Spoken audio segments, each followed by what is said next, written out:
Aggressive gorilla ran toward a woman in a wheelchair. What happened next changed everything. The sign outside Enclosure 4B at the Metro City Zoo was large, red, and impossible to miss. Danger. Do not tap on glass. Do not make eye contact.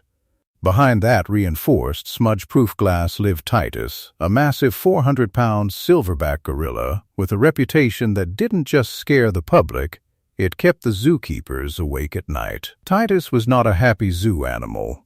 He was a creature of brooding, volatile intensity. He wasn't just wild, he seemed haunted.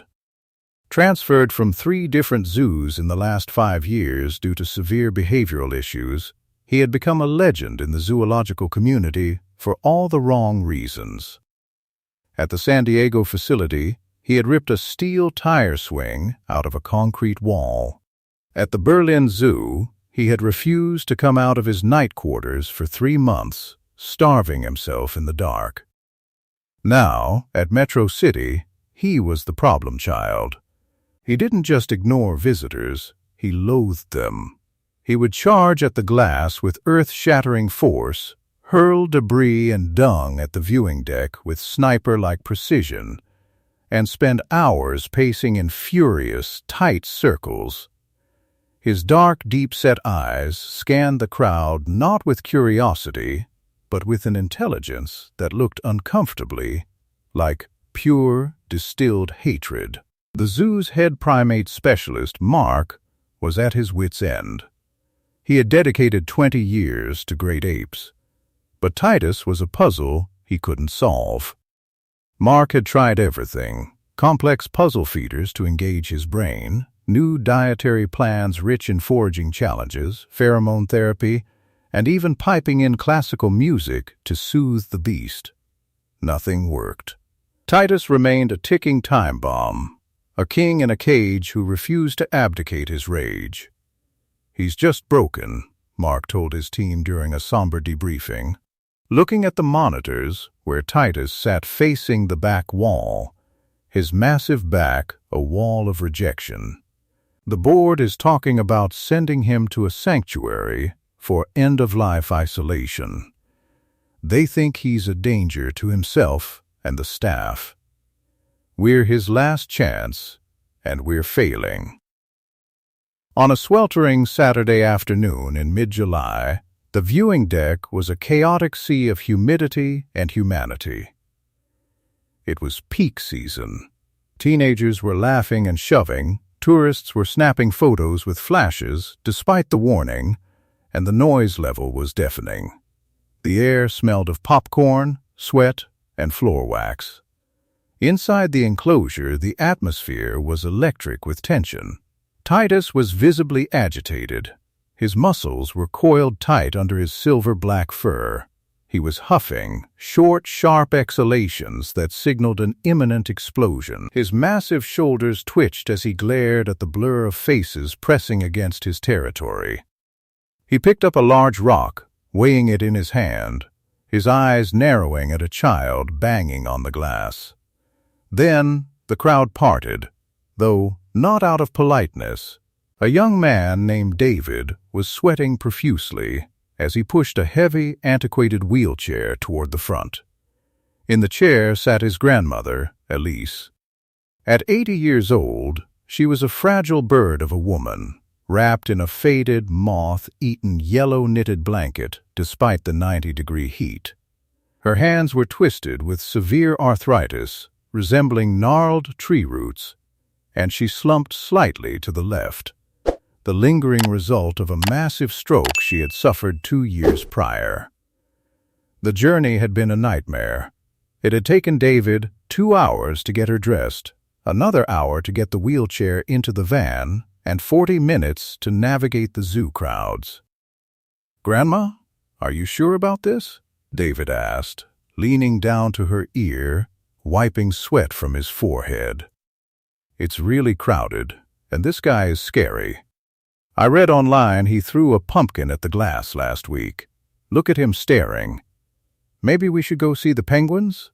They have air conditioning." Elise didn't speak. Her speech had been reduced to fragments and whispers since the stroke. a source of immense frustration for a woman who had once given lectures at universities. But she shook her head with surprising vigor. She lifted a trembling hand, the joints popping audibly, and pointed a crooked finger toward the glass. Her eyes, usually clouded with the fog of dementia and age, were suddenly sharp, piercing through the reflection of the crowd. She made a guttural sound in her throat, a demand. As soon as the wheelchair hit the front of the line, the atmosphere inside the enclosure shifted violently. Titus was 30 feet away, sitting on a mock rock formation. He froze mid-huff. He lifted his massive head, sniffing the air. His nostrils flared wide, drinking in a scent that shouldn't have been there. He locked eyes with the elderly woman. The change was instant and terrifying. The air seemed to crackle.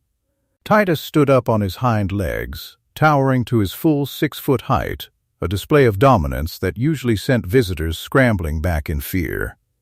He beat his chest, a hollow, rhythmic boom-boom-boom like a war drum that silenced the entire crowd in seconds. Then he dropped to all fours and charged. It wasn't a mock charge. It was a full-speed, ground-shaking sprint directly toward the glass where Elise was sitting. He was a black missile of muscle and rage, kicking up dust and straw as he ran. "Look out!" Someone screamed from the back. "He's going to break the glass. Get her out of there! Move the wheelchair!" David panicked.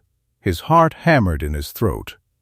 He grabbed the rubber handles of the wheelchair to yank his grandmother back, but in his haste, his sweaty palms slipped, and he fumbled the brakes. They were locked tight. Titus covered the distance in seconds. The ground vibrated under David's feet. The gorilla slammed into the viewing window with a force that shook the concrete foundation of the building. Dust fell from the ceiling tiles. People screamed and scrambled over each other, knocking over strollers and dropping phones in a desperate attempt to get away from the monster. But the glass held. And Titus didn't recoil. He didn't turn away to victory lap his intimidation. He pressed his massive body flat against the glass, right in front of Elise's face. He was breathing heavily, his hot breath fogging up the window in rhythmic bursts. He raised both fists, looking like he was about to hammer through the barrier to get to the woman. Mark, the zookeeper, came sprinting out of the staff door, a tranquilizer rifle raised to his shoulder, shouting into his radio. Code red at the gorilla deck.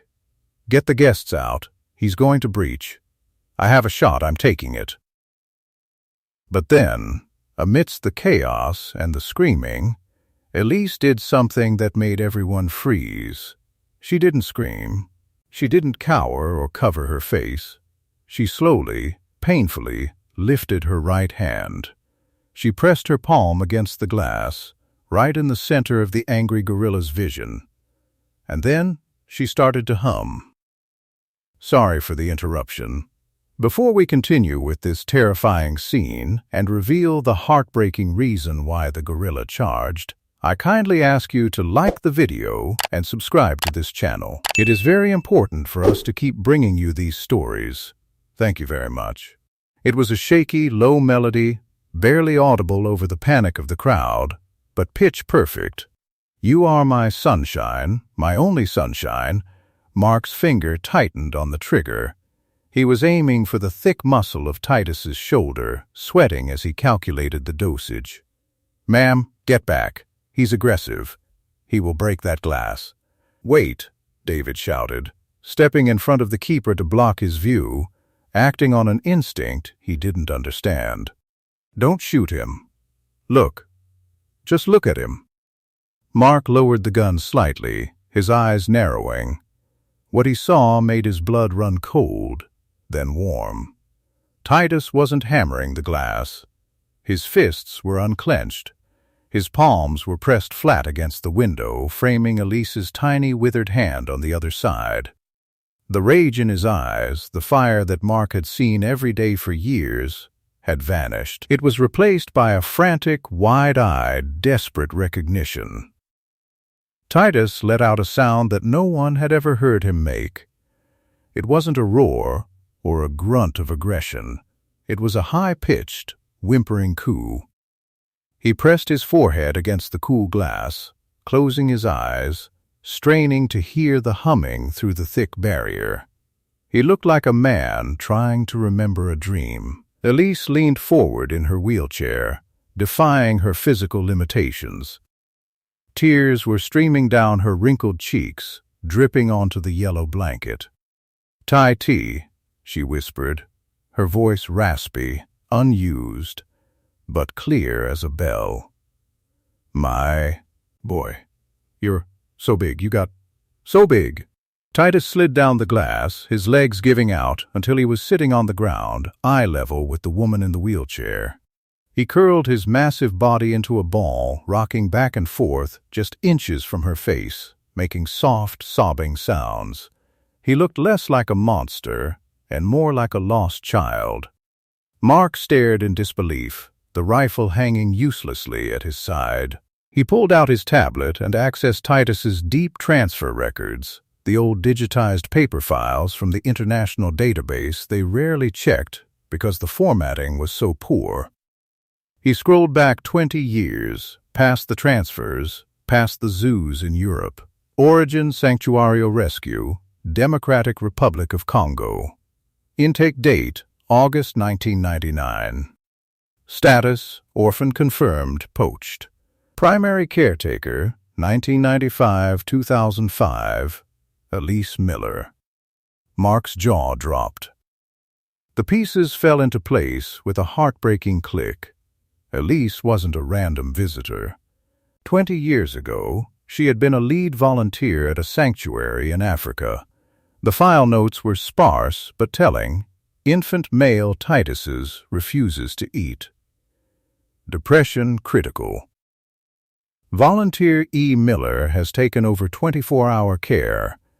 Titus's mother had been killed by poachers when he was just an infant, leaving him an orphan in a world of violence. He had been a traumatized baby, refusing to eat, refusing to let anyone touch him, curling up to die of a broken heart.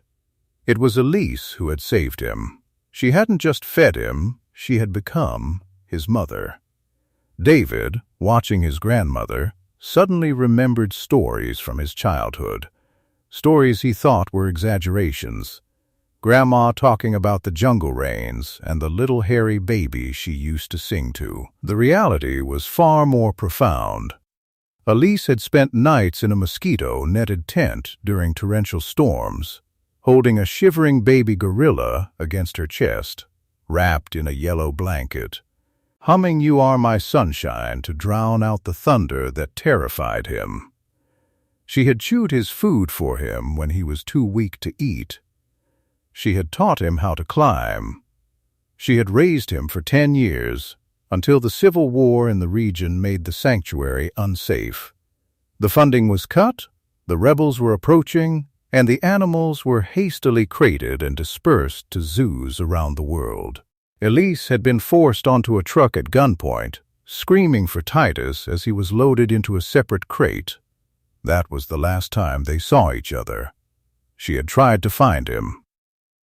David later explained to the stunned crowd that she had written letters for years to embassies and organizations.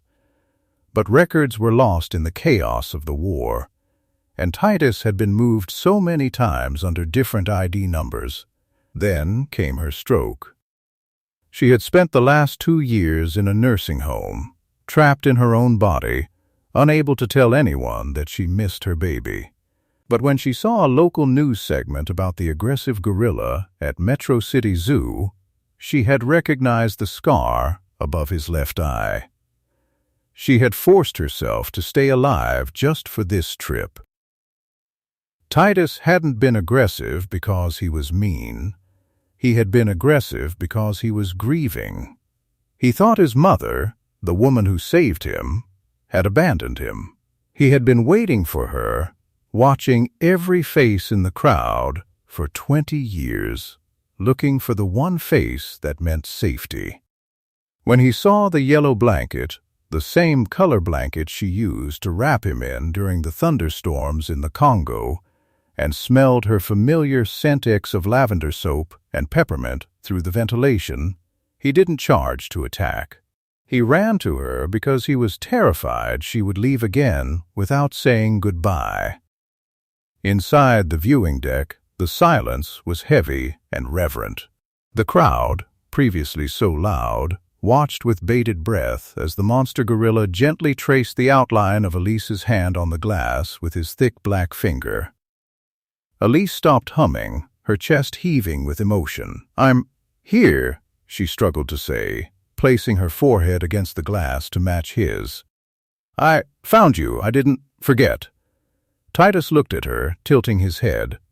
He seemed to understand. He slowly backed away, picked up a piece of clean straw from the floor, and brought it to the glass. He held it up. It was a gesture of offering, a peace offering. For the next hour, Mark ordered the zoo closed to other visitors. He took a career-risking decision. He allowed David to wheel Elise to the side service door, a secure area usually reserved for vets, where there was heavy-gauge mesh instead of glass. "He needs to smell you," Mark said softly, unlocking the heavy steel door. "He needs to know you're real, or he'll never settle." Through the mesh, Titus reached out his hand. He didn't grab. He didn't pull. He let Elise touch his fingers.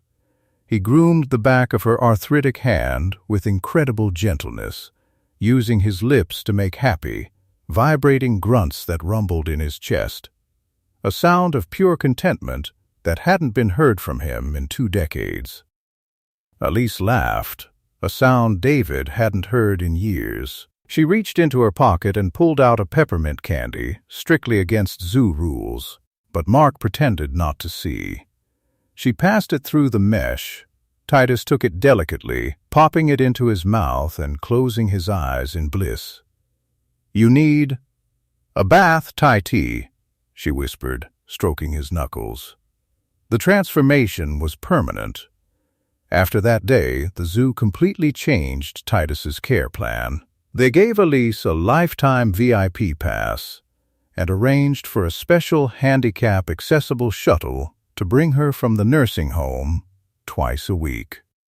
Titus was no longer the bad boy of the zoo. On Tuesdays and Thursdays, the days Elise came, the keepers noticed a change in the morning. He would sit by the service door, waiting. When he saw the yellow blanket coming down the path, he would run to the mesh, not to bang on it, but to sit and wait for his grooming session. He became calm. The pacing stopped. He started interacting with the other gorillas, even taking on a mentoring role for a younger male named Coco, teaching him how to strip bark from branches just like Elise had taught him. He started playing with the enrichment toys he had previously destroyed. The aggressive charge turned out to be the most desperate, explosive act of love the zoo had ever seen. It proved that animals don't forget kindness. They hold on to it, deep in their hearts, sometimes for a lifetime, waiting for the chance to say thank you. Did this story touch your heart?